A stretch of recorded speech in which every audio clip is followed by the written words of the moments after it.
the video this time. Good. Think I know what I'm doing. I botched it. Well, there's a button on the side here that says share sound. You got to have that on.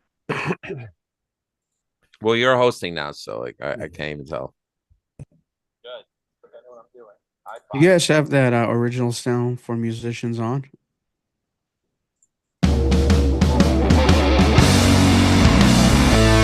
It's time for Red Salad Review with your hosts, Wayne Moon, Greg Narlow, and Lou Max.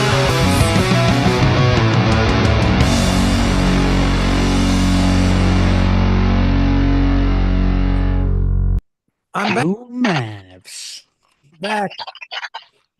I'm back, everybody. It's just me. It's just me. Thank you very much. Our fearless leader is back. Huzzah! Huzzah! Welcome back to Red Salad Review. I saw you guys were trying to do the show without me. I mean, that was pretty fucked up. That was your recommendation. I'm in the hospital, and I put my phone on, and then I see you guys, doing a show. While critiquing us Great. on the message board. Terrible. Well, at least I know you guys will continue the show if I die. Wait, we didn't even notice you were gone, man. Oh, jeez. Really? I didn't even know you were Yeah, still I was- on this show. You said come on one episode and you haven't left. Have you stayed on the same chat from the first time you came on here? Just hope He's you wearing keep the going same on? shirt since the first episode. Pretty much. Well, welcome back, Stan. I guess you're part Thank of the you. show now, right? What? I guess you're part of the show now at this Eh, at this point. I guess something to do on a Wednesday night, right? There you go. You don't really have much of a life anyway, so Nope, I don't. And we still have our motley crew, I mean, it's me, Wade, and Greg, and James, and whenever James comes on, but I guess the topic of discussion has to interest him.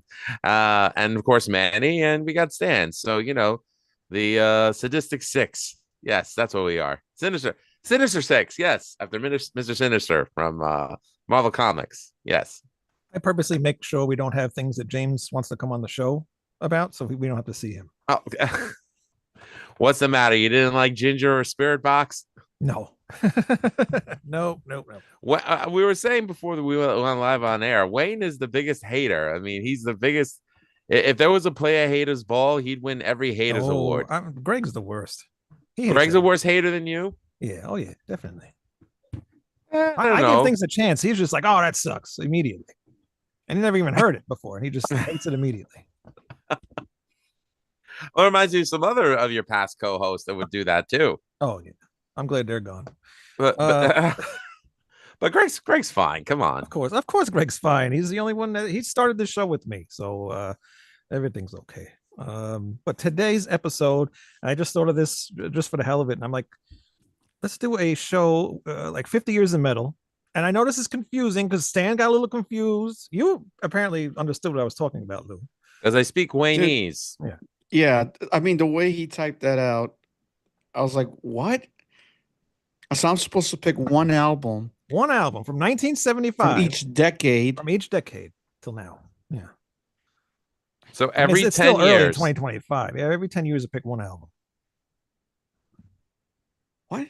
Yeah. Every 10 years? Every 10 years. So today's episode we're doing starting 1975, then 85, then 95, 2005, 2015, 2025.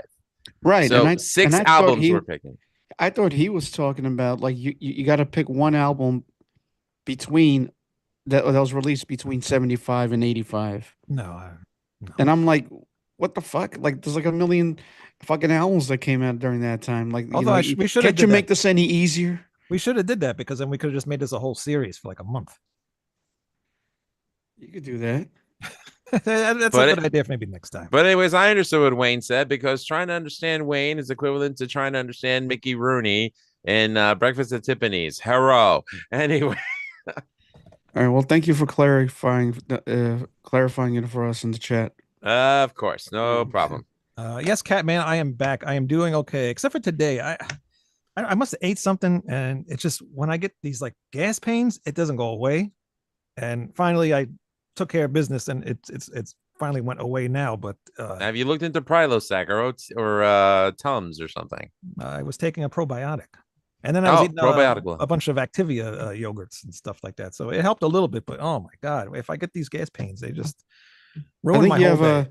I think you have a loose butthole. Are you Oh, like, I might now because I yeah, had you're colorectal like surgery. Hey, fighting up Kevin. a storm, bro. Yeah, it might be loose now.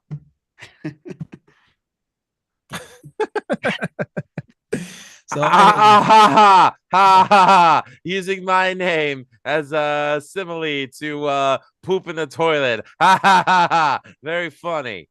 oh, I get what you're saying, Okay. Lou. Yeah. You know what they call it in merry old England.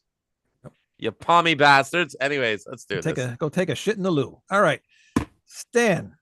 I Yeah. don't enjoy that for the record. But I do it anyways. My Let's name- continue. 1975, Stan. What is an album that you enjoy from that year? All right, here's the thing. I have my picks, but I haven't had the time to actually gather my thoughts about, It's okay. each The show each ain't that album. serious. Okay, so all right. So I'm gonna go Richie Blackmore's Rainbow. Ah, that's your pick from last week, too. No, that wasn't Oh, no. actually. Rising was your pick from last week. Actually, Long Live Rock and Roll. God damn it. Pay 2 for 2. attention, Lou. So anyway, yeah. So this is basically Blackmore just like hijacked Dio's band Elf. Mhm. Got sick and tired of whatever Purple was doing and shit, and decided, you know what, I'm going to start my own band. And you have a little taste of what these two guys can actually do together. It's like I don't think the debut stands as strong as the other stuff that came after, Yeah. but it's like you just get to hear the potential. You know what I mean? Like Dio and Blackmore basically writing together and just what they're capable of actually achieving together. So, Man on the Silver Mountain, Great Self song. Portrait, Catch the Rainbow, Temple of the King. I mean, Can't go beautiful wrong with that album. songs. Those are the highlights. It's got one of the worst album covers I've ever seen. I mean, it just looks like something from a kid's drawing Paint book by or numbers something. thing. Yeah, it's just very childish and stuff. But like if I saw that in a record shop, I'd be like, "What the fuck is this shit?" I wouldn't even listen to it or something. You know what I mean? But I wouldn't check it out. But It's not that bad. Well, you look at it, you think it might be a Cat Stevens sounding record, but then you put it on and it's like, oh, this isn't Cat Stevens. Okay. Hey, Yeah, Greg, but- welcome aboard. What's up, Hey, how's Greg? it going? Good pick. All right, Lou. 1970. All right. So, going into the Wayback Machine, I realized that from my favorite band ever came my favorite album of theirs ever from this year. So, not to knock any of the other great albums that came out that year. You had Zeppelin's Physical Graffiti, you had Kiss's Dress to Kill. I'm just talking studio albums, not live albums. I think UFO also had Force It at this time. Yeah, Force It. Okay. So, those some great ones there. But and Rush also had Fly By Night and Caress of Steel, both in that year. But I'm gonna go ahead and pick Sabotage by Black Sabbath. So this is my favorite album from them. I'm very proud of the episode of Screams from the Grave that Greg and I did on this album many moons ago. I suggest, if you want our full review, check out that episode. Definitely. What was that? I said definitely. But some great standout tracks such as Hole in the Sky, Symptom of the Universe, Megalomania, which is a real trip of a song. Probably peak Sabbath with Ozzy, I would say. The thrill of it all. You also have Super Czar, which ended up being the intro music that Sabbath would use with Ozzy when they'd come out to it. In fact, they also used it on the Heaven and Hell tour because by the time Robert Rules came out, that's when they had E5150. So they used that with Dio from there on. There's only one throwaway track on it, but like, I still like it. The song "Am I Going Insane?" Radio. It's a good pop song. And then, one of the greatest album closers ever, The Writ. I'm not including Blow on the Jug on that, on that list, but it's perfect Sabbath. So enjoy. And if you can get the super deluxe edition, because there's a great live recording from Asbury Park on there. Tony Iommi being one of the greatest riff masters of all time. Is there one particular riff that stands out to you on this album? Well, he is my I hate to use the term just because I think it's cheesy as fuck, but he's my guitar all-time favorite guitar hero. He's top of the list for me.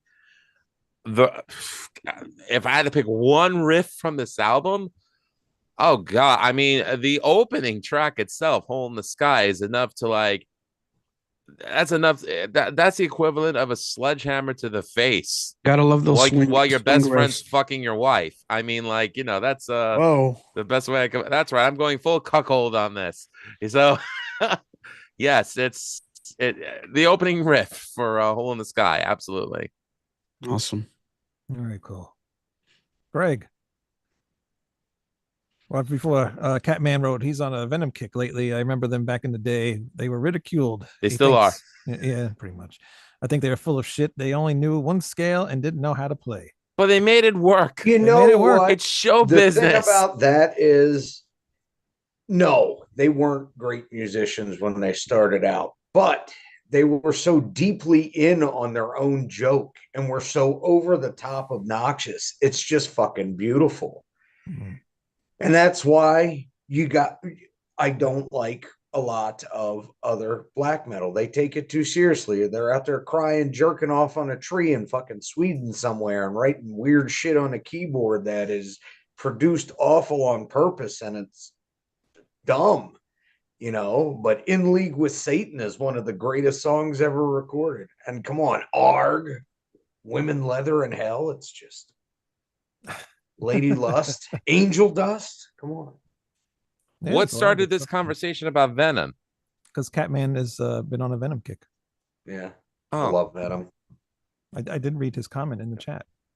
They I did also, too, but I just- actually, to tie it, one of the things I thought when Lou was talking about Sabotage, during the original Tony Dolan years in the late 80s on the Primeval album, they actually covered Megalomania.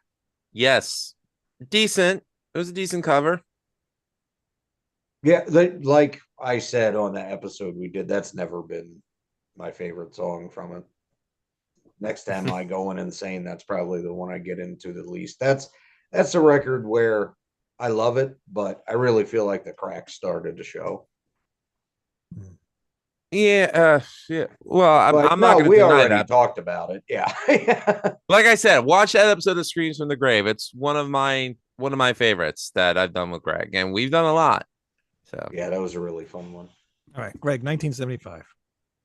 Zappa, Mothers, and Captain Beefheart, Bongo Fury live in Texas. You have the last iteration of the Mothers, where you still have George Duke, Tom Fowler, Napoleon Murphy, Brock, but Bozio first came in on drums on that tour, and it's a really spirited performance and just great songs, and one of Beefheart's best appearances ever, because he actually doesn't irritate me this time around.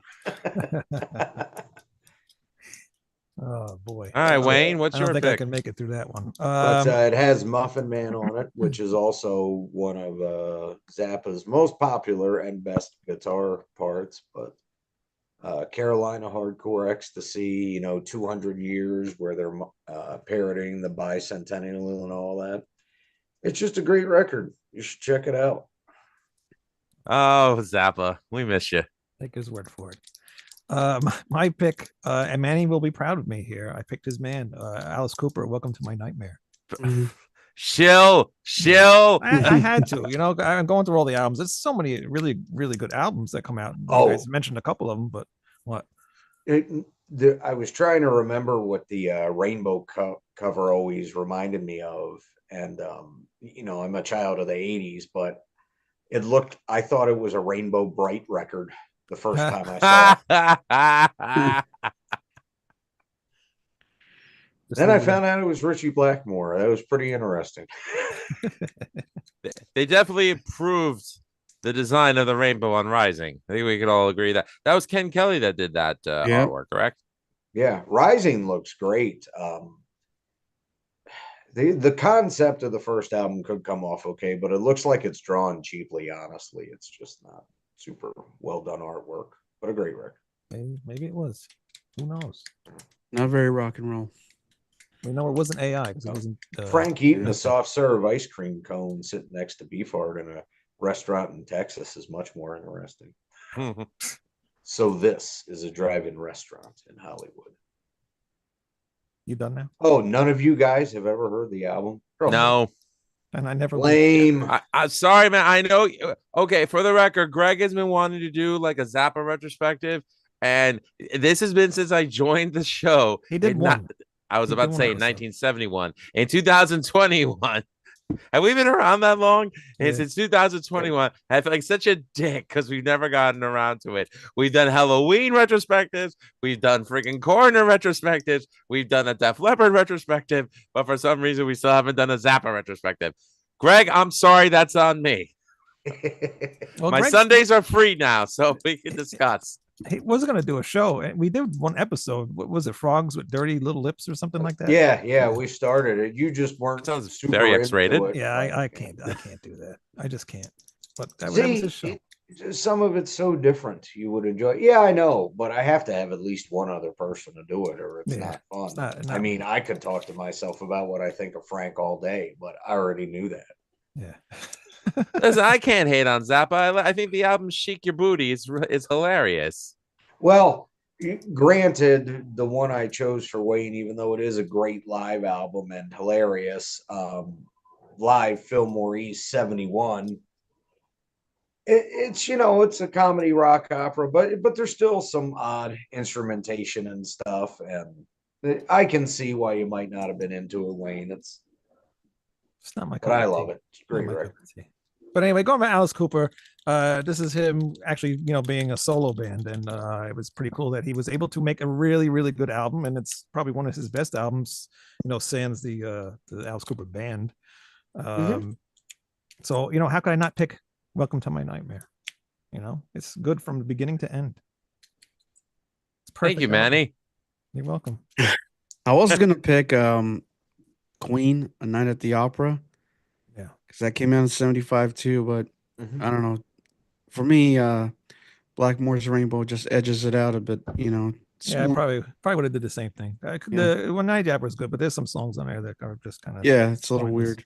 Yeah, I love that at the opera. I can't knock it, but to me, that's where I would have chosen Queen over Rainbow in that regard. But Rising over Day at the Races, no comparison. Rising all the way. But we'll get to that if we cover 1976. That'll be next year. That's an if. Yeah. All right, Stan. 1985. What do you got? Live After Death.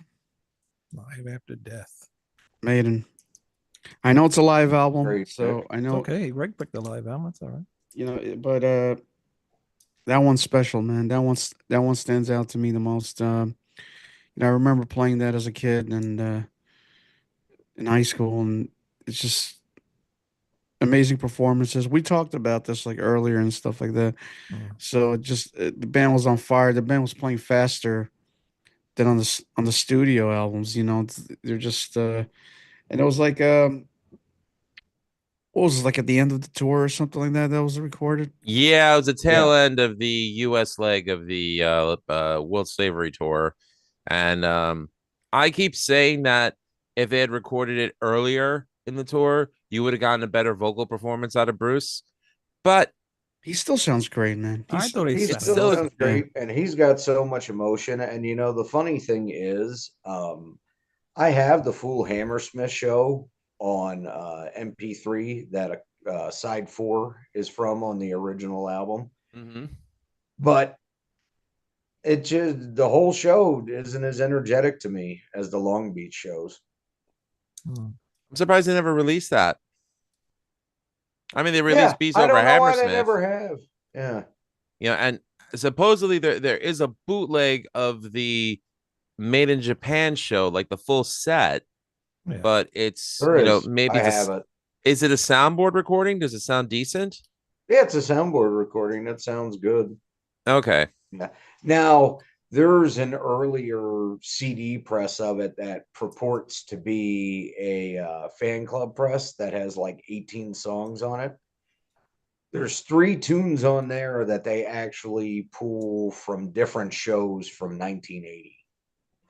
So it's And Dennis that- Stratton on guitar then? Yeah, on like 3 songs on that. Oh, Mm. That's cool. not really truly the whole Tokyo 81 performance.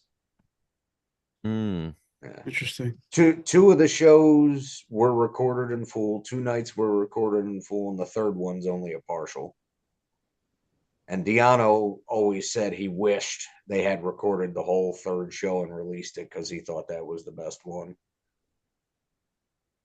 It's always the missed opportunities. Always. Yep. Always. But But- But on that bootleg CD, what I was getting at is now they have this new CD of it out and a 2 LP release that has the actual full soundboard show with the correct tracks, because on that boot CD, it gets to I've Got the Fire, which, yes, they did play, but that is clearly the live version from 1980 from the Live Plus One EP. It's just totally different audience sound and production just at the tail end of the show. It's like, what the From the Live Plus One CD, is that the same one that's on the Sanctuary B side? Yeah. Okay. I say I have it. I don't. I have to go back and see if. My Winky, version please does that. stop clicking the pen. It sounds like you're playing with Oh, yourself. I'm Jesus sorry. I didn't think you Christ. can hear that. I didn't think you can hear that. I'm sorry. I'm sorry. Hold on. It's a diffusional microphone. It picks up everything. I will scold myself. Ow. Lenny Bruce, ladies and gentlemen. Catman said he lined up at the record store for Live After Death on release day. I remember hearing that for the first time, and I loved it, and I didn't know until recently that people don't really like that live album for some reason, and a lot of people nitpick on Bruce's vocals because his voice was shot. But I don't know. I loved it back then when I first heard it. I don't hear I it, didn't man. s- He I don't sounds hear it as bad. dynamic. He sounds I didn't great. say I hated it. I just I'm not said talking about you. I'm not talking about you. I'm talking about other people that I've heard that like, that album's not as good as. I never Other heard ones. anybody mention that until, well, I'm going recent. to say recently, Yeah. even though it was probably about 6-7 years ago. But before that, everyone I seem to know Everybody was loved fine. it. Everyone Loved I it would and talk wanted the to. extended version of it and know? everything. And then Although you will get a couple people that the first 2 albums are great and then I'm out type of people like, Yeah. yeah, it was okay, but Made in Japan was the fucking best, man. And Made in Japan is my favorite live release from them, but I love Live After Death too. And while I prefer the Paul Diano stuff, they're 2 completely different singers. I always Completely found that such a stupid fucking argument. me too. Yeah. Can't compare them at all. All right, Lou, 1985. All right. So 1985, I realized there was a lot of stuff that came out in 1985, especially from bands that came out from the late 70s and early 80s. Some may say that 1985 was a banner year. I disagree. There were some good albums that came out that year. The rest of it is stuff that I go meh to. However, there was one band that came out of Brooklyn, New York, Mhm. that released their debut album in 1985 on Roadrunner Records. At the time, they were Road Racer Records. This band would actually become more famous after the lead singer, Peter Steele, formed Typo Negative. And Carnivore? yes, Yeah. Carnivore. I know it And- as soon as he said Brooklyn. Yeah. I had to. Hey, he was love a that proud album. Brooklyn. He was a proud Brooklyn boy, Parks Department. So Carnivore ended up becoming more, I guess, in demand once Typo Negative hit big. I remember in '95 or '96, Typo Negative was invited to play the Milwaukee Metal Fest, but apparently the promoters couldn't afford to pay Typo what they wanted because they were big at that point. So Pete was like, well, I'll just get my old band back together. So he got Carnivore back together to do the shows. And there were that was the first reunion. Then they had another reunion in 2007. No, 2005, 2006, before the last Typo album. But I swear to God, when I first heard this album when I was 18 years old in 1999, the sheer ferocity of it, the over the top lyrics, I could see how this album could still offend people to this day. And to me, if you're not offending people, you're doing something wrong. And this album did everything right. So I'm going to go with Carnivore's self-titled debut release. Very interesting. I don't. There's so many other albums from 1985. Let me see what Greg picks. What do you pick, Greg? You asked me my favorite, I picked I know, it. but you said Yeah, that like this, you can't find anything, but it's the albums. So I want to give an honorable mention to Possessed Seven Churches, just because I was thinking, I love that record, and that really changed how I think about music, but I don't think we've ever brought it up on this show. I don't think so. I mean, you might have mentioned it once before, but a very long time ago. We should do that sometime. But Celtic Frost to Megatherion. Mm. Like admittedly, I prefer the first two EPs because Martin Eric Ames on bass, and Dominic Steiner does a good job on this, but because Martin and Tom were so close and so into forming the concept and the band together and had so much into it, you just get a different feel from his bass playing, you know what I mean? Yeah. But this is just such a great and iconic extreme metal album. And, is it thrash? Is it heavy metal? It's awesome is what it is.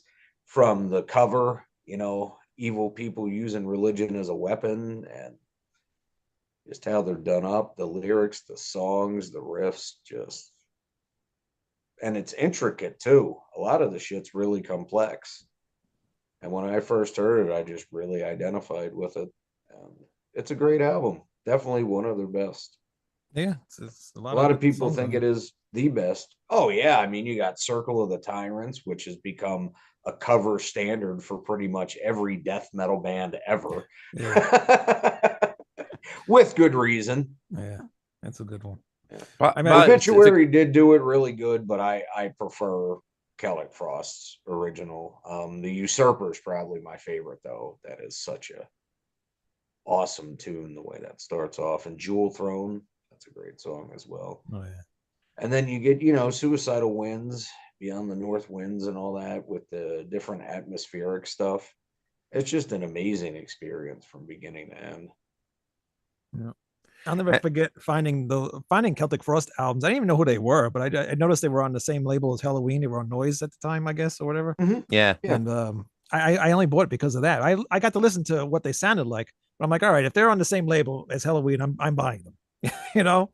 But when I got to listen to the albums, I'm like, yeah, they're really good, And I wish I would have known about them, sooner. But because by then they were gone. I think Vanity Nemesis was already out because I bought they had all the albums there. They're all used, and yeah, good stuff. Yeah. My brother had Morbid Tales on cassette, and I discovered it at 13. I thought it was awesome. By the way, when I was referring to albums from 85, I wasn't referring to stuff from like AC/DC or Rat or Wasp. Those albums are great, but I was never a Keel fan. I was never a Crocus fan.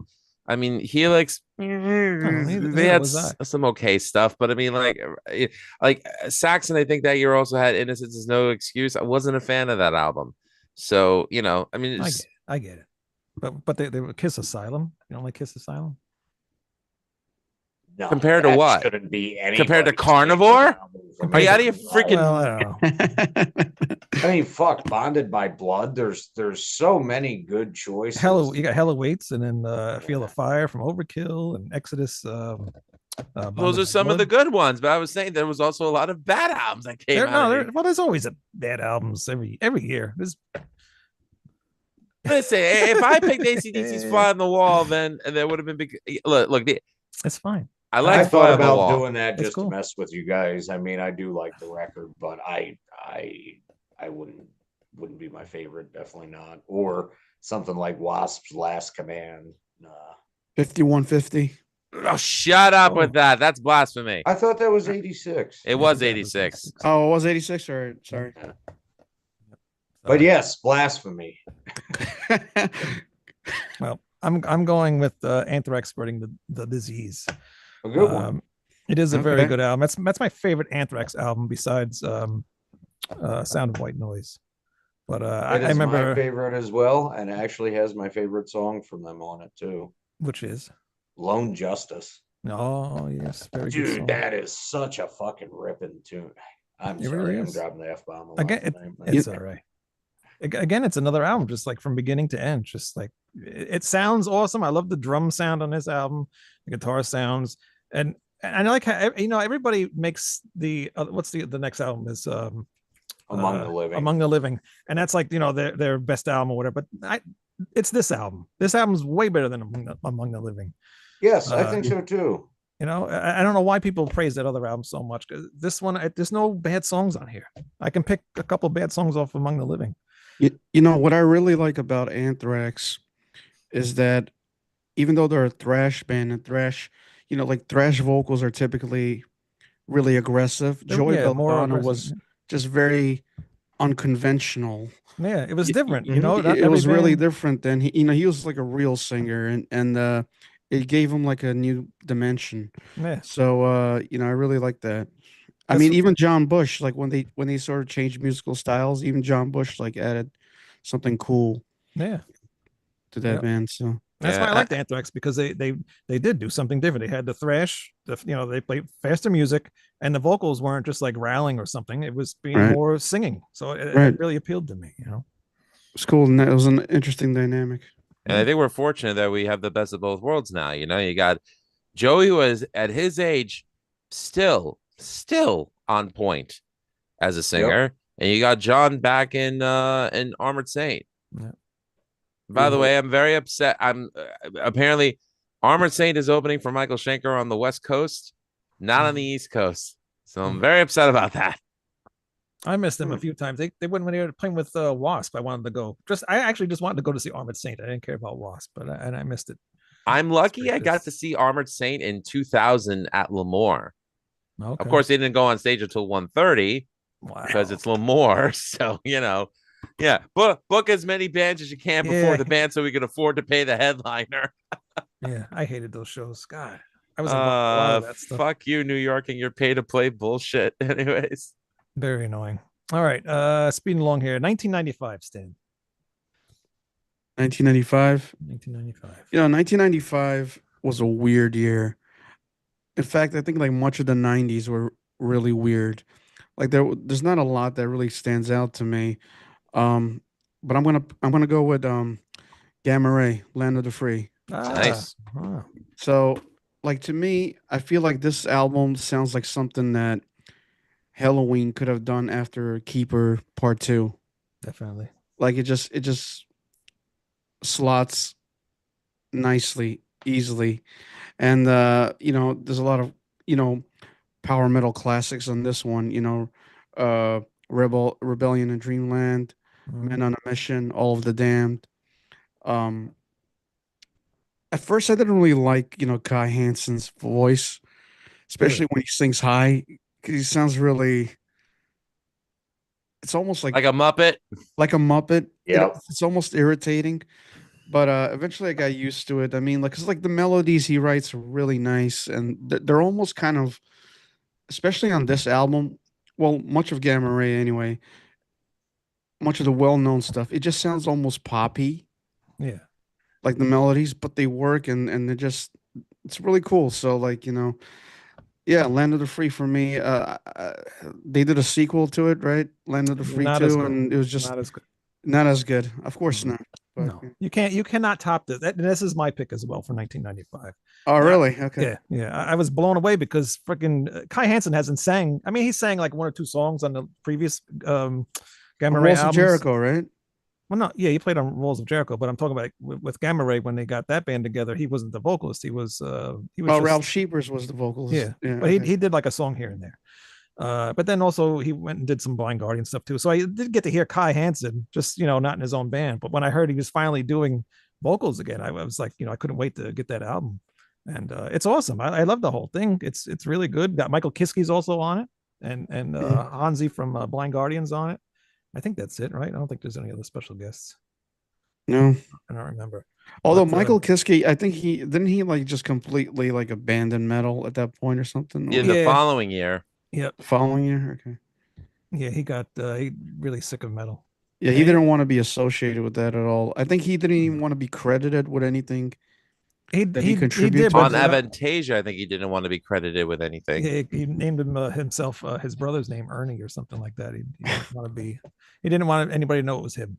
It was so silly, but you know what? I can understand because he was all the shit that he probably went through with Halloween probably just soured his whole outlook on metal. And now he's back with Halloween. And now he's back, so he realized things aren't as bad as they were now. And that So it used last to be. album was fantastic. Thank you.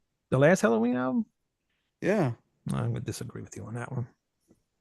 I agree with you on that, Stan. Dude, it's awesome. Like, It's okay. I mean, it's Yeah. not my favorite Halloween album. I still have to give that credit to the 96 album, Time of the Oath. That will always be my favorite. Mm. All right. Lou, 1995. All right, 1995. New metal was still in its infancy. Pop punk was ruling the world. Nirvana, they were still mourning them. Punk rock became music for pansies. I needed something heavy, something fast, something that sounded like the apocalypse, something that sounded like the Terminator would have been a real thing. And somehow, surprisingly, today's world, it almost seems like it's going that way. Fear But Factory. what's that? Is it Fear Factory? Jesus say- Christ, Stan, am I I was gonna that say- obvious? Well, you described them. Oh, shit.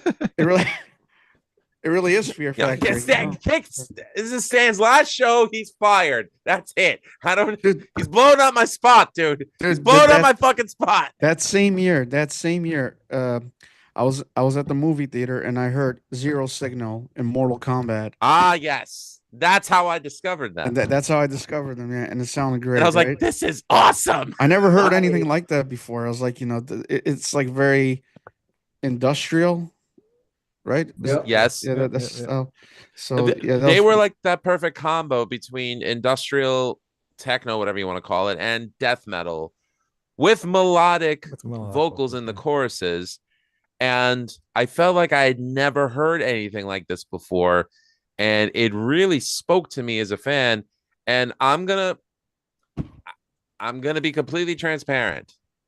On the first Severed Angel album, the song Dogs of War, that was my attempt at ripping off Fear Factory if Dimebag Darrell was the guitar player in it.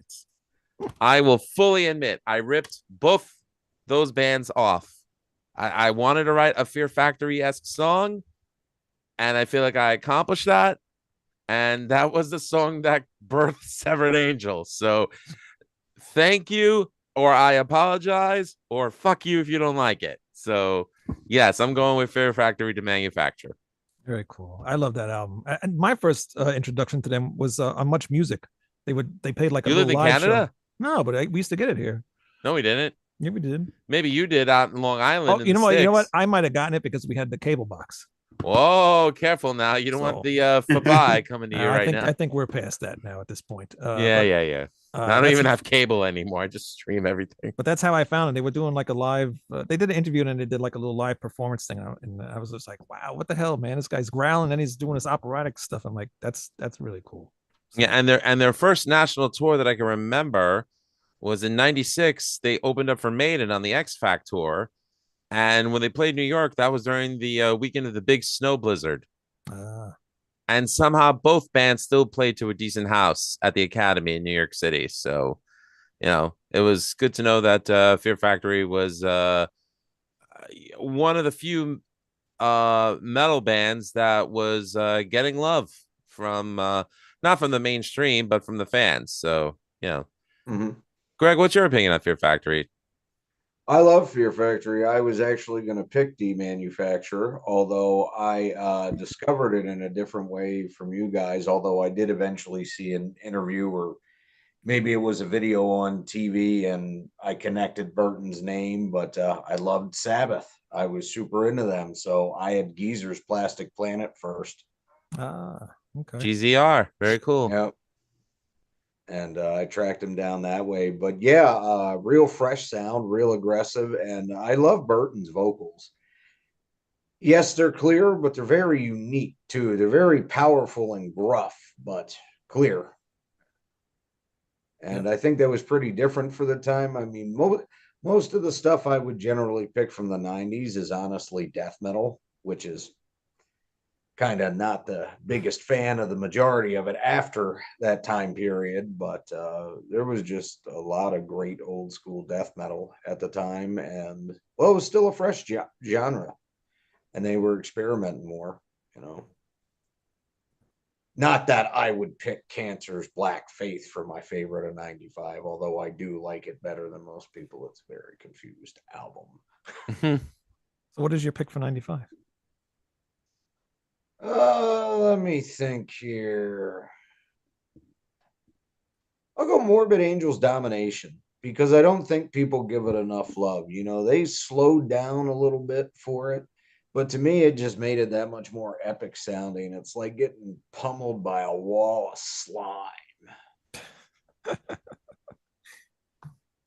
Interesting description. And Trey's guitar solos are still great, and the songs are still great. It's just a little slower for them, but I mean, you got great stuff on there like Dominate, the title track, basically itself, Hate Work, Where the Slime Live. It really is a classic record. It's just not 1,000 miles an hour like Altars of Madness, which I also love, but yeah, I'm not the biggest fan of everything they did during the Steve Tucker years, or that one they did once David was back in the band, but the less said about Illa, the better. But during this period of time,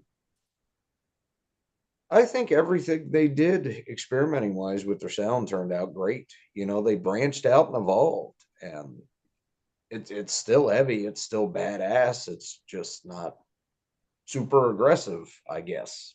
I It's like an the- interesting. I like Sorry, the, wait, go ahead. I like the mid 90s. I feel like the metal bands really had to prove themselves. So they really did, like you said, Greg, with Morbid Angel, they tried something new and it worked. And a lot of bands were able to do that, and some bands couldn't, but it made them try more and try harder. Honestly, even though it didn't sell worth a damn, also from 95, one of my favorite like alternative metal albums ever, where a band just flipped a switch and instantly did something different, when Laz Rocket regrouped as GAC and I put don't out know. that album. And it is a great record. And I mean, it wasn't the thrash they were known for, which I also love, but they went and did something completely different, which, granted, Morbid Angel's Domination is more them doing what they wanted. GAC, yes, they wanted to continue the band, but it is adapting to the times. But I still think they did it awesome, because a lot of bands during that time period, 95, 96, great example, it wasn't so much that they were switching their sound to something that might have been more in vogue at the time. It sounded so confused for a lot of these bands, though. Yeah. But quite a few of them did it well. Like New like metal Gamma still Ray. sucks, though. No, yeah, I don't think I like any new metal bands really. If I do, I can't think of any. I don't know. I mean, I'll fully admit there are bands that I do like that fall under that category, but I just don't understand, why they get dumped as that. I mean, like, I like Deftones, I love Seven Dust, I even like Never Korn. listened I to mean, there's stuff in there that I think is redeemable. If you ask me, like, well, what's your idea of a bad new metal band? And look, I realized the guy Deftones. died recently. Sorry, who? Deftones. To each their own. I like Deftones. And they were cool when I met them, so I can't knock them as people. Nice But- guys. I just don't like the music at all. That's I fine. get the obsession. But if you ask me my example of a new metal band that I fucking despise with like every fiber of my being, I'll flat out tell you Crazy Town and Third Strike and all those bands like that. And I don't give a flying fuck that Seth Binzer is dead. Okay. He sucked then, he sucked in life, he sucks in death. And I don't give a shit if people get offended by this. Okay. The fact that even when he was all methed out of his head and he was still trying to sing Butterfly with no teeth in his mouth, just goes to show you how pathetic he was. So This is the angriest I've ever seen you, Lou. because it upsets me when good bands like Seven Dust get unfairly lumped in with shit like that. So, I believe new metal is a derogatory term. All What right. is that supposed to reference anyway? New. I don't know. It's something some jackass at Rolling Stone made up, I guess. I don't know. I don't know. Get it. Oh, and Cold Chamber could suck my dick too. Anyways, I'm sorry. Yeah, Continue. garbage. Well, I believe part of it had to do with the sound they were, kind of flirting around with or adapting to. I believe started in Germany. Mm. So we blame the Germans.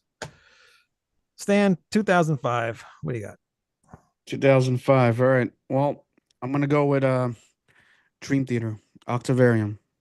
I was gonna choose that as well, but I didn't. I mean, the title track, over 20 minutes long, probably my favorite Dream Theater song of all time. And I just saw them recently at Radio City, and they played it, the whole fucking thing, and it was spectacular. There are also like numerous like other influences on this album. It's actually like a perfect blend of the prog stuff, some modern rock stuff, and couple like ballads. Like there's I Walk Beside You is a beautiful song. it sounds like you too.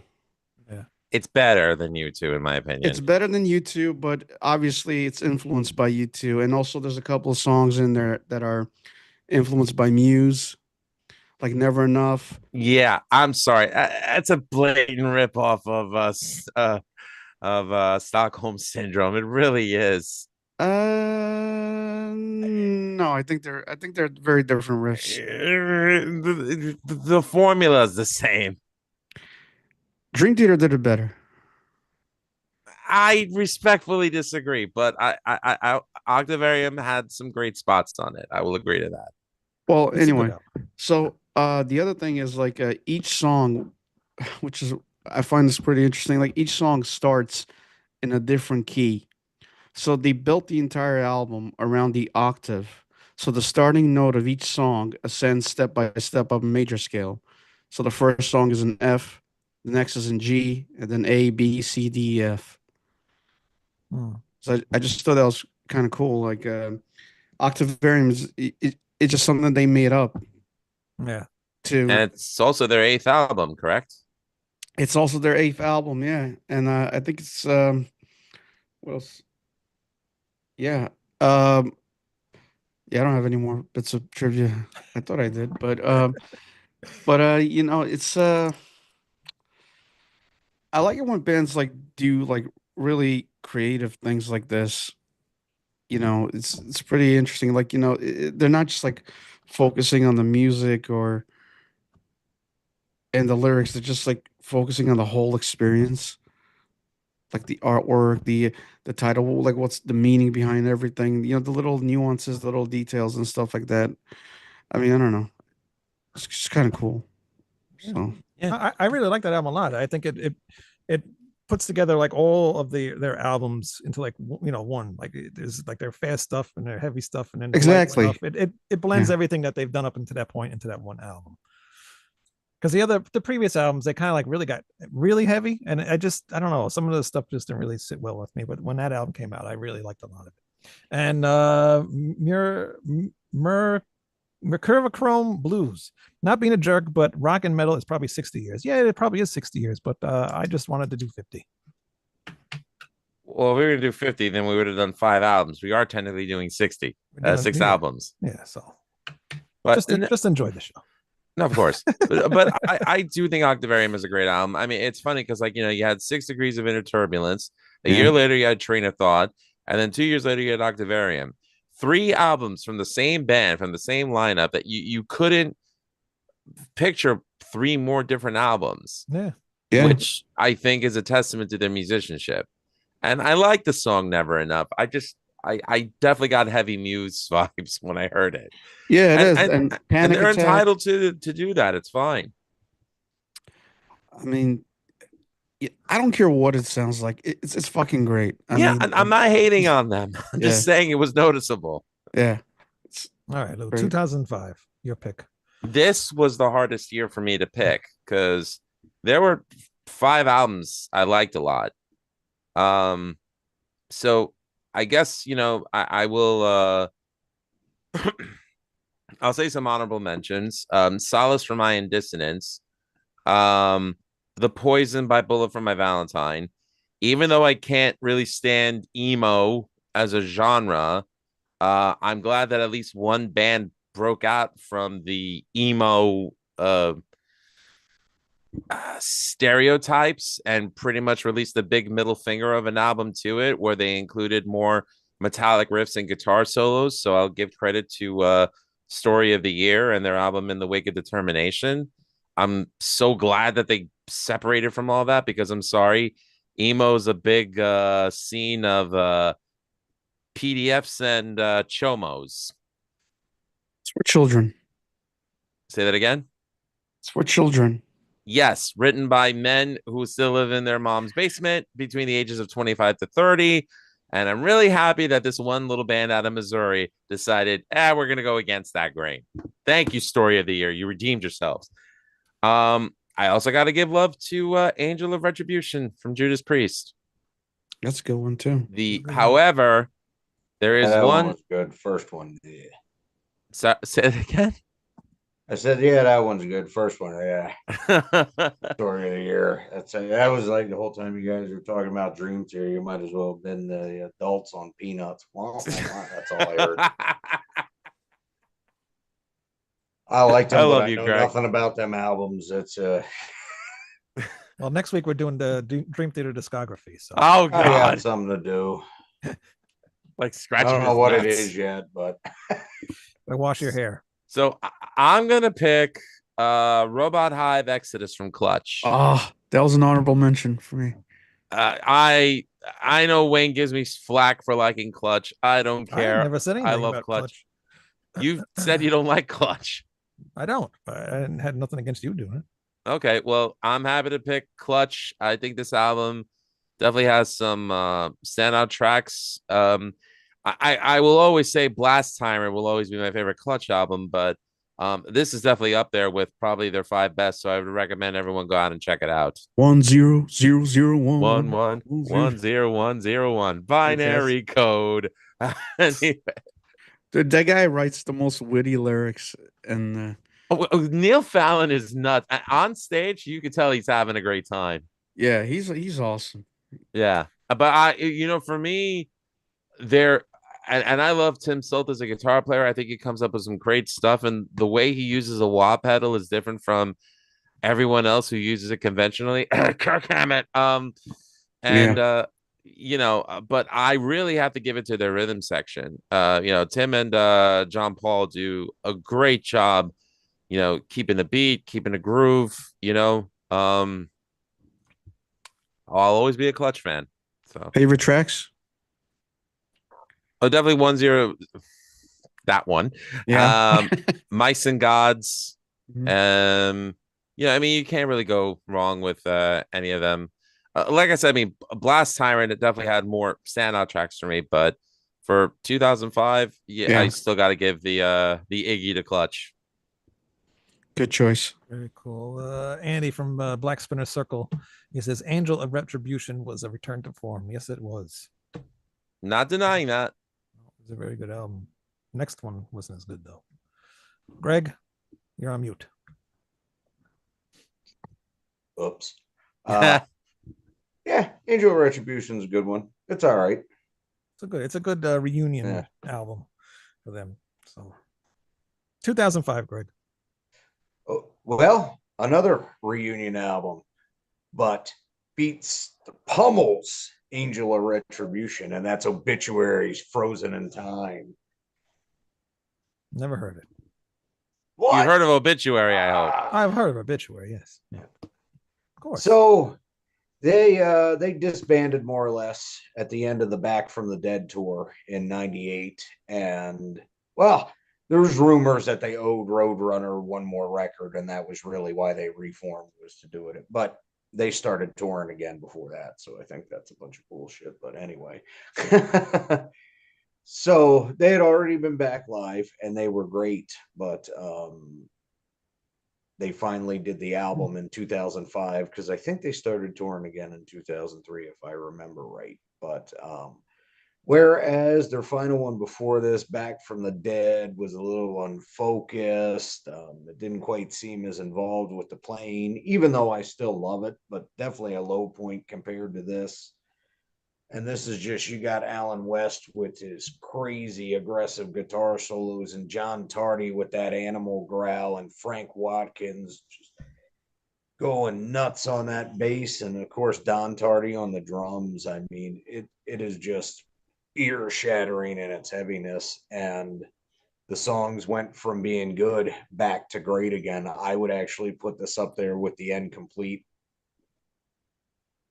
Wait, oh well, yeah. A lot of help from you guys. The End Complete is their third album, and generally very Sorry. regarded. I was gonna put over Daniel Tardy's drum talents. Although I have to admit, when I saw him drumming in the Andrew WK video for Party Hard, I was like, is that Daniel Tardy on drums? It's a little weird, yeah. Hey, good for him for collecting a paycheck and doing what he Yeah. wanted to do. I'm not gonna hate on the guy for that. But I will say I would hope that interest in him being Andrew WK's drummer definitely helped. I mean, not that it would have helped Obituary's credibility, because they already had it, but I definitely think that it would have helped them for monetizing, so they could continue making a living. And I'm happy to see Obituaries still around, stronger than they've ever been. So good for them. Frank passed about 10 years ago, unfortunately, and Alan West is no longer in the band, but Trevor and the Tardy brothers still are there. Very cool pick. Yeah, it's a great record. You guys should check it out. I definitely will. I will. Actually, Wayne, I'd be curious because I think it's some of Don's best drum work ever. I hate drummers. I don't even Okay. mention drummers to Wayne anymore. Yeah, well. Yeah, have you met a musician who can't Oh. stand his forefathers before him more than Wayne?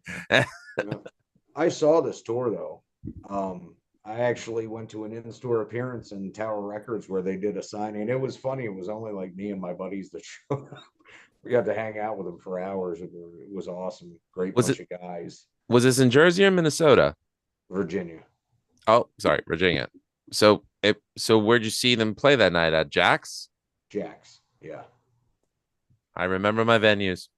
Yep. Yeah, they played at Jack's. Napalm Death opened, who was on the tour for The Code is Red, which was another comeback album of sorts. And to this day, one of the top 5 best shows I've ever seen. Both bands. Napalm Death do put on a good show. I saw them at CB's back in the day. They were great. Oh, yeah. Though it was a weird show because it was them, Diecast, Soylent Green, and a band called, don't take this the wrong way, anyone, ISIS. So Yeah, I remember ISIS. Like before ISIS became cool. Wayne, What? oh my God. What? What's wrong with you, Wayne? I don't know. I'm messed Well, up. what's right with him is a better question. The answer is nothing. I'm still coming off all the anesthesia I wish, though, from 2 weeks ago. after he had said it, I could like animate throwing some bacon at him, because that would have been perfect. Allah, fuck you. Anyways, go ahead. there's so many really good albums. I mean, him came out with a good album, 2005. Oh, Wings of a Butterfly. Yes. yeah, yeah. Oh, Alice Cooper had I Diamond. just caught what you said there, but Corrosion and Conformity did Corrosion and in the- Conformity? in the Arms of God. That's a Yeah. great album. Okay, Yeah. you're not crazy about drummers, but Stanton Moore is one of my favorite No, he's- drummers yeah, he's ever. But dude, they asked him for help on that. He cut it all totally live, listening Wow. to them play. He didn't do second takes. It crazy intense. Yeah. Yeah, no, I do like drummers. It's just, I love guitar players more, but there are really good drummers out there, of course. I'm not that stupid. Don I- Tardy is one of the ones that just gets me super excited. Yeah. He might be my favorite drummer. Not me. That's a good pick. Who else Sorry, got- Wayne, you weren't an obituary. and I you don't play in anything that sounds like it was truly informed by Celtic Frost the way obituary do. All right, maybe the next band I do will. What do you mean the next band? I don't know. I'm always doing Yeah, I something. know, right? That's There's always something coming around. Who else had albums here? Foo You Fighters. had a good fucking album. whore. What? You're part of the Nothing. oh next yeah, thing too. and him. What are you, a prepubescent girl? Him? Why? They're fucking terrible. They're for little girls, dude. Where are you gonna get your tiger beat and your I El s- DeBarge record? I, now? Hey, I've hey. seen them. Don't Wayne had knock a goth Wayne's face. heartogram tramp stamp. Yeah. Don't. I got a tattoo right here on my arm. You got no ink. Shut up. I'll put it this way: I have an El DeBarge album. I don't Oh my have God. a him record Well, because I can feel the rhythm of the night, dude. But you go cry on MySpace. him was good. I saw them. I saw them about 3 times too live, and they put on a really, really good live show. You don't give them enough credit. I'm telling you. Well, You- you Daniel don't. and I, What at one Wayne fails to mention is that was both the first and second time he was roofied. well, yeah, to Daniel Ioni's credit, he was almost Tony Iommi's son-in-law. So Who cares? it's yeah, true. He well, they wasn't. should have played less wimpy music because they're terrible, and so is pop punk. They're not. Firewind came out with an album, Creator, Enemy of God. I was going to pick that one because that one's really, really good. That's a really good one. That That is is a a really good one. really dark album, though. I'm kind of surprised you almost picked that. I Actually, almost picked that. Yeah. Well, Which 'cause those- Firewind album? Forged by Fire. Okay. But yeah, that Enemy of God and then the other Violent Revolution. Those albums, they were just like return to form Creator because they did an Arama and Outcast, and I was just like, those are boring. And then they came out with the Enemy of God. See, I'm like, I love so much those better. two albums because okay, I love Coroner so much, and that it was Tommy Vetterly still expanding what he was doing after Coroner was done, kind of where he was going on Grin. But for Creator, I didn't want to hear that in Creator. well, and Neither see, did the your dog dog. disagrees. Endorama, I do think is a classic, though. Outcast, I can understand the complaint. Yeah, I couldn't get into them. And Gravedigger also, The Last Supper. That was a really, really good album. But I'm gonna go with the band Master Plan with Your Land and Uli Kush and Roland Grappow from, this is after they left Halloween. This is the second Master Plan album called Aeronautics. And it was very good. And this was the last album that Uli Kush and Jorn Landy was on. So it was a little disappointing to hear that they both left the band, but really not as good as the first one, not as good as the debut, but still a really, really good power metal album. It's got, Cool. prog, power metal, Jorn Landy's vocals. I mean, you can't get no better than that. It's just a really great album. Catman, that- Strike Me Down. I only liked a couple tracks from AOR. All right. What I want to say though, it's my 2005. I will admit to at one point being an As I Lay Dying fan. That was before I found out that the singer was an attempted murderer of his own wife. So I couldn't pick that album on principle. I loved Soilwork, but that album, Stabbing the Drama, oof, what a letdown from their previous two. I mean, we've discussed Soilwork on the show before, Wayne, and you know how much I love them. I mean, Natural Born Chaos is like, that's like one of my favorite albums ever. Yeah. Produced by Devin Townsend too. who's been doing some great stuff lately. I heard his last album was really good, but Stab Me in the Drama was, you know, I think that actually had more disappointing albums 2005 than 1985. So I don't know. I found some good ones on there too. Stan, 2015. All right. I know where you're going. I just got a couple of honorable mentions for 2005. I mean, Infinite Spectrum. No. the clutch one, Robot Hive Exodus was one of them.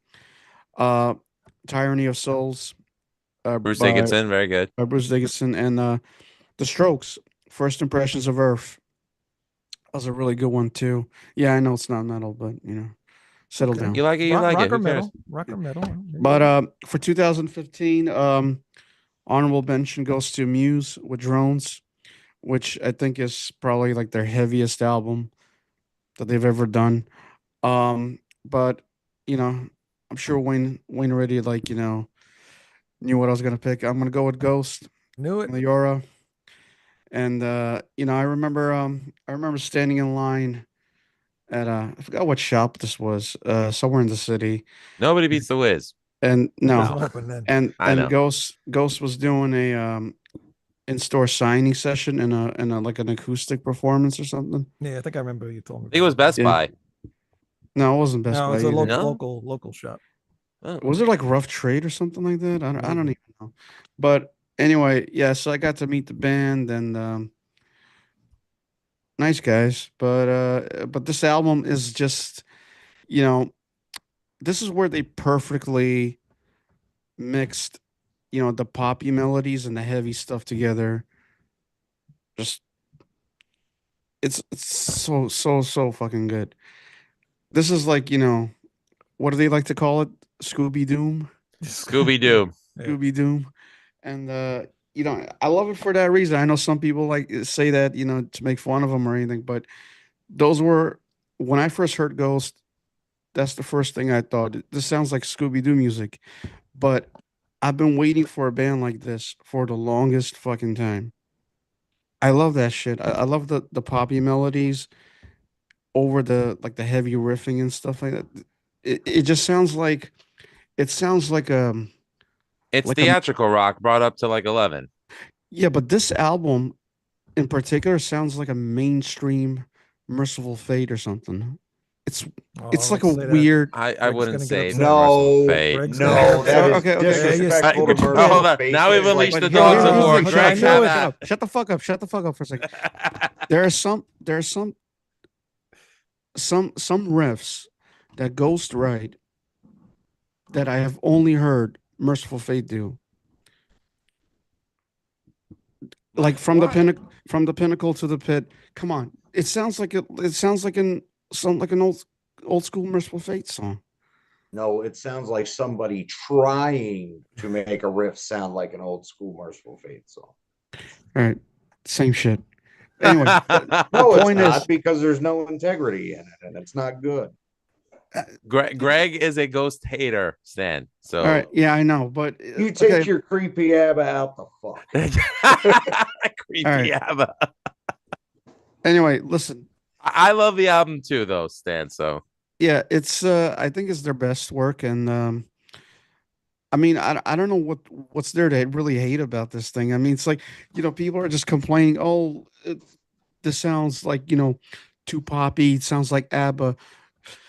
What are you, fucking new to this genre or something? Like, how many fucking bands do shit like this already? Here's the thing. Most of fucking power metal sounds like fucking like Disney music. Yeah. Like like what the fuck? What the fuck is Nightwish? It just sounds like Sonata Arctica. It sounds like a boy band, a power metal boy band. But Ghost is a fucking problem because they add poppy melodies. I don't understand. It's like, who gives a shit? Like, No, it's not because of the poppy melodies for me. I mean, people saying the metal part of it is irritating, but what I don't, they would just be harmless background noise to me because they can't write very interesting songs. That's what it is. Other people that did this type of shit, I love it because they could write good music. This is just generic and it's boring. It's too much them trying to be somebody else. And I don't know. I don't the feel way that they've been blown up out of proportion just because people are listening with their eyes instead of their ears. I don't. I disagree. If you're I don't think people listen to bands because of gimmicks. If your songs do not resonate and connect with people, nobody's gonna care how you look like. Doesn't matter. Apparently, you've never noticed how fickle 87% of humanity is, but continue. I just I just don't agree that they're like generic or they're a gimmicky band. I don't even pay You like attention. them. That's all that matters. Yeah, I don't even pay attention to any of the fucking the lore or I don't watch the videos or anything like that. I don't give a shit about the story or about Papa Schlong or whatever his fucking Papa Whatever- Schlongo. whatever his fucking name is. I That'd be a don't care great about that. porno name. I just like I That boy's just so I just deep like in the closet, songs. he's finding Christmas presents. Would they be the same band without all the makeup and the theatrics? Well, I think that the whole like satanic element kind of influences the music. Mhm. So I mean, they sort of need it. Yeah. But I don't even pay attention to that shit. I don't pay attention to lyrics. I just like the melodies.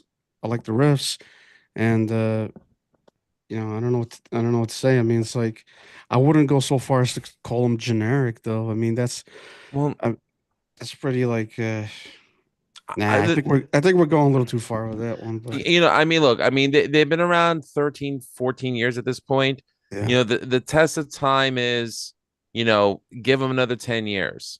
Will people still care about them? Will they have the same impact as they did? Or if it's something you enjoy now, have at, I mean, I would hate to say compare music to like a Baskin Robbins 31 flavors, something for everyone, but it kind of is, I mean, for God's sakes, I grew up in a time where everyone thought Aerosmith was the greatest band in 1993, and I couldn't disagree more.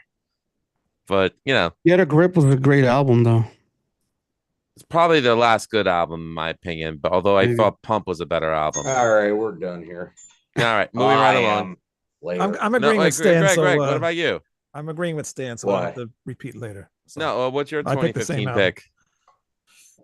All the albums I love from around this time period either seem to have come out in 2014 or 2016. So, out of what I was able to find, Repentless by Slayer, which honestly really isn't their best album, but it's No. okay. Those guys saw that tour.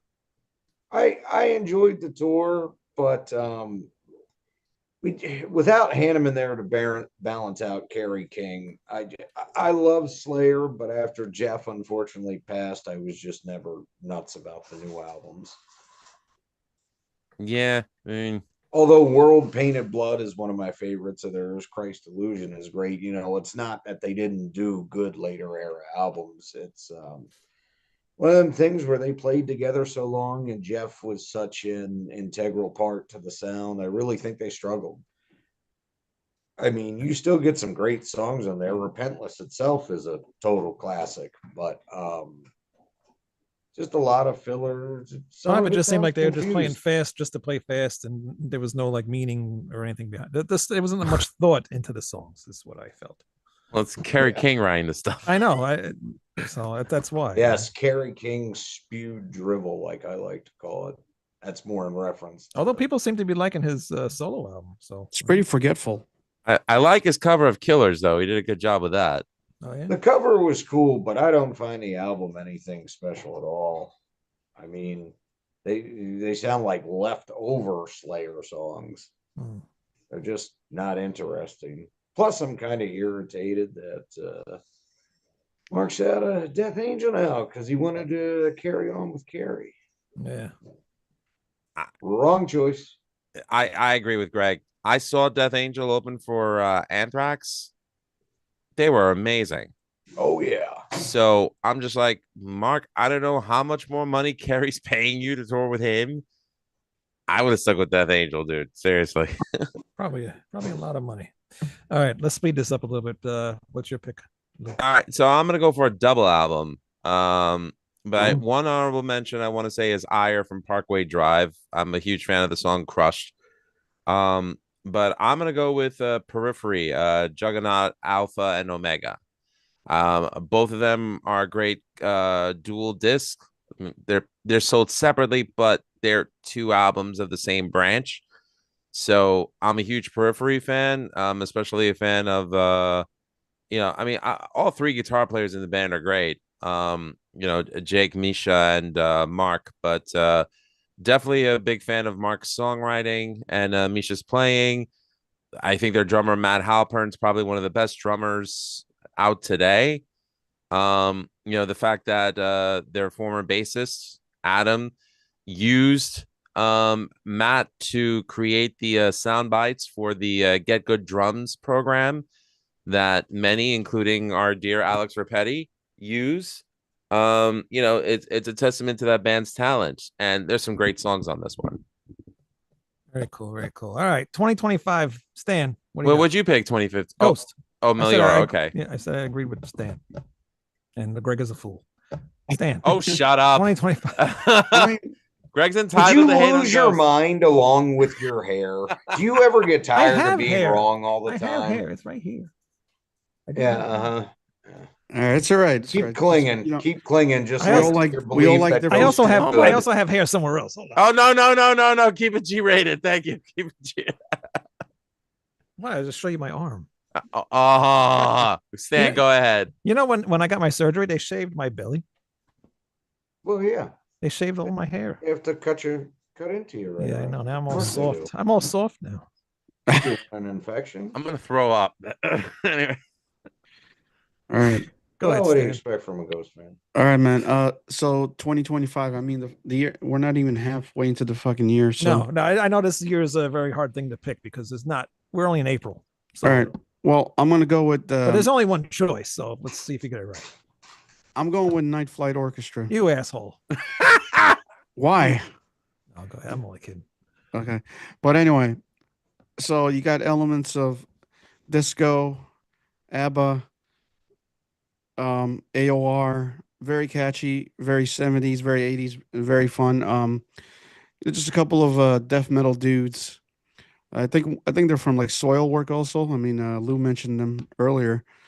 And yeah, so they decided to form this, Yeah, it's AOR. a AOR type band. Yeah, they've Yeah. been around for quite a while. Yeah. But this new album is pretty fantastic. Actually, I actually think it's their best work. It's just really catchy and memorable hooks, memorable melodies and everything. Yeah, still listen to it. Very interesting. All right, Lou, I think we have the same pick. I don't have any of the CDs with me, but go ahead. would it be Oh. Severed Angels When Eternity Ends? That is my pick. Yes, you are right. Buy this album. That album sucks. Support the band directly. Go to fuck you, Stan. Go to severedangel.bandcamp.com. I didn't do this purposely, by the way. It just happened to be we Yeah, just released bullshit. that album Anyways, Greg, what's May- your pick? March 28th. Deceased Children of the Morgue. That is a very good And album. I will also say though, I want to do this one coming up because I just got the promo in my email the other day. But Cancer's releasing a new album that comes out on April 24th. I think we should do it next week, but I'll talk to you guys about it later on. But Very cool. yeah, I mean, Severed Angel album. Yes, go buy it. It is great. But this Deceased album is just a monster, man. It kind of takes a little bit of everything they've done and even King did before Deceased and puts it all together, and it is just a brilliant album. Yeah, it's very good. I really enjoy it. I like all of this stuff. It's I'm glad Greg turned me on to them because he's got good stuff. Yeah. Go back Yeah. and watch our episode, our interview with King Folly. Great episode he's, and a he's great always guy. fun. Always fun to have on. No shortage of stories from him. He's got a story No. for everything. I just didn't know he was open to talking about the Broken Hope incident. Oh, he'll talk about it. He don't care. About everything. He doesn't care. I respect that. Black Spinner Circle, the Strokes album is my favorite by them. Guitar work was fantastic. I think he's talking about from either 20 2005. 2005. Nice, yeah. Very cool. Very cool. All right. Anything else? I got to get up because my back is killing me. Yeah, mine too. I was just about to say the same thing. I either have gas pains or back pain, and now I have back pain. So it's time for me to go. Nice knowing you, Wayne. All right. Goodbye. All right. Join me tomorrow. I will be on Almost Human. We are doing our favorite reunion albums. And then next Tuesday, I believe it's next Tuesday. It is next Tuesday, yes. You're invited too? Unfortunately for you, yes. Randy didn't tell me this, but we'll be on Black Spinner Circle God. YouTube channel, and we will be talking about Severed Angel and Metallica, I believe. Or Yes, our favorite song from each Metallica album. I hope to God he does not pick Lulu. that does not. It's not a Metallica album. Oh, thank God. It's not. Okay. It shouldn't be anyway. I Wait, just hold read on. something. What? What do you guys about the Severed Angel album though? Just talking about it. Yeah, so Well, yeah, he wants to talk about the band, the You can influences. go, Greg. If you got nothing else, you can go. I know your back's hurt. Yeah. well, Greg- I actually Oh, really like the I album. think he just shit his pants. Greg shit his pants. Greg took a shit before the fucking show. All right, guys, We gotta shut have a up. shit- Like- He just did it again. though. God. Greg, you're on mute. You can, you Yeah, can, no, god okay. damn it. I got fucking problems with my discs. This really hurts right now. I've Go. been sitting in the get out of Oh. here. All right, man. You go take care of that. Go lie down. Take it easy. Love you. Cheers. Goodbye. All right, later, Greg.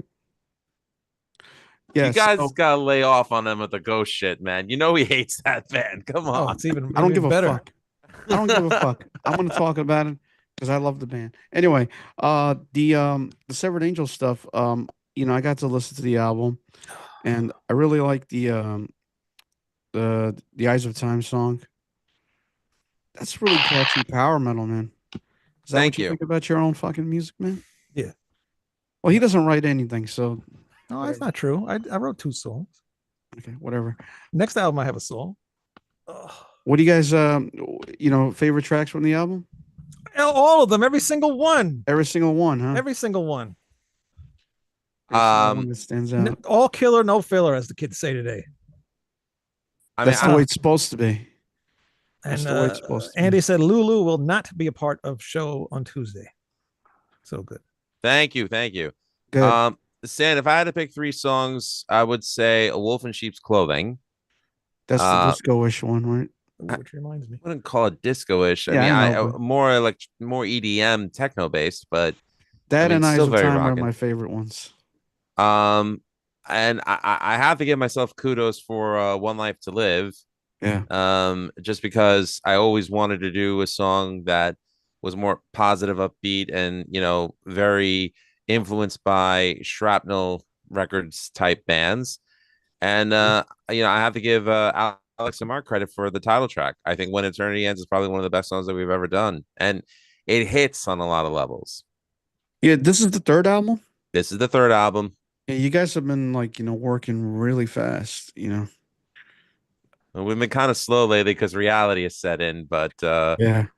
we'll be back on the horse. Yeah. By the way, I just Good found the stuff. link. Found the link to that video, so I'm sending it in the chat, and there it is. You can upload that. That Wolf in Sheep's Clothing will be out next Friday. Let's do next Friday. We're putting it out on Friday. Next Friday. All right. Well, let me do some QC on it. I'll let you know if there's any mess ups. There ain't. Cool. But anyways, great episode tonight, Wayne. Good choice. Stan, thanks as always for joining us. Sure. Yeah, as confusing as it was, it came out to be a good show. It wasn't that confusing. If I I know could it get it, wasn't. anyone could. Well, Stan couldn't. Well, I explained it to him. He still didn't get it. Yeah, when Lou explained it, it made sense. So you're just talking out of your But, ass. I appreciate everybody checking out the show. We had at least 8 people watching. 2 of them are probably me and Lou, but that doesn't count. It's okay. But I thank everybody for tuning in. Andy from Black Spinner Circle, please go subscribe to his channel. And Catman, as always, thanks for joining us. And Man. Oh, he only liked a few songs from Angel of Retribution. That's what he meant. Okay. who said that? Loch Ness. Well, Catman said that. Catman said that. I don't even see that. It's in the chat. Oh, okay. Oh, okay. I see. That's what he meant. Okay. All right. All right. Yeah, because I read that before. I didn't know AO. He said AOR. I was thinking AOR. I wasn't thinking Angel Origin. Okay. All right. Okay. We figured that out. We straightened that one out. All right. Cool. All right. All I's dotted, all T's crossed. We're good to sign off. Good to sign off. See you guys next week. Go buy the Severed Angel album, or I will find out where you live and force you to buy it. Oh, is that sirens I hear outside your door? Is that black cars coming? Wayne, careful what you say. Severedangel.bandcamp.com or severedangel.com. Buy it. Linktree, Severed Angel. Goodbye. Cheers.